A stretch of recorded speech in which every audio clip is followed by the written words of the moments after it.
జ్యోతిష శాస్త్రం ప్రకారం 2025వ సంవత్సరం మార్చి 11వ తేదీ మంగళవారం రోజు మేషరాశి వారు ఎటువంటి శుభ అశుభ ఫలితాలను పొందుతారో తెలుసుకోవాలంటే ఈ వీడియోని స్కిప్ చేయకుండా పూర్తిగా చూడండి.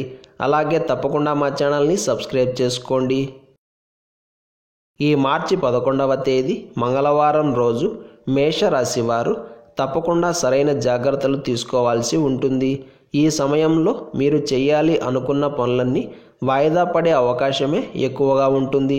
కాబట్టి రోజువారీ సాధారణ పనులను మాత్రమే జాగ్రత్తగా చేసుకోవడం మంచిది. కొత్త పనుల జోలికి అస్సలు వెళ్ళకండి. అలాగే పాత వ్యవహారాలను కూడా పక్కన పెట్టే ప్రయత్నం చేయండి. అప్పుడే రోజంతా సాఫీగా సాగుతుంది.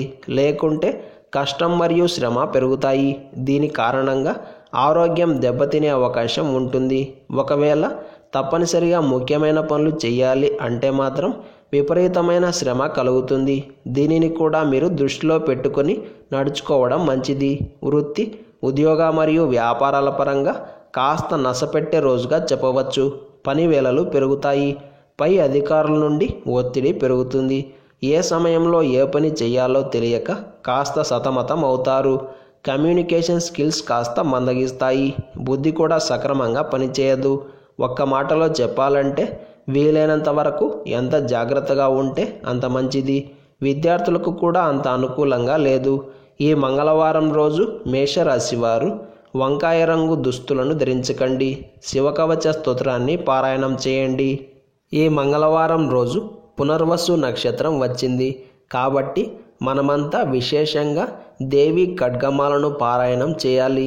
దుర్గామాత ఆరాధన చేసిన వారికి సమస్త శత్రుబాధలు దూరమవుతాయి. పాపక్షయం అవుతుంది. బద్ధ శత్రువులు కూడా మీ కాళ్ళ బేరానికి వస్తారు. అదేవిధంగా ఈరోజు ద్వాదశి తిథి కూడా ఉంది. అందుకే మనం శ్రీ మహావిష్ణువును ఆరాధన చేయాలి. తులసి దళాలతో స్వామివారిని అర్చించి నెయ్యితో 2 దీపాలను వెలిగించి నమస్కారం చేసుకోవాలి. ఇలా చేయడం వలన విష్ణువు యొక్క అనుగ్రహం కలిగి జీవితంలో ఐశ్వర్యం, ఆరోగ్యం మరియు ఆనందం ప్రాప్తిస్తాయి.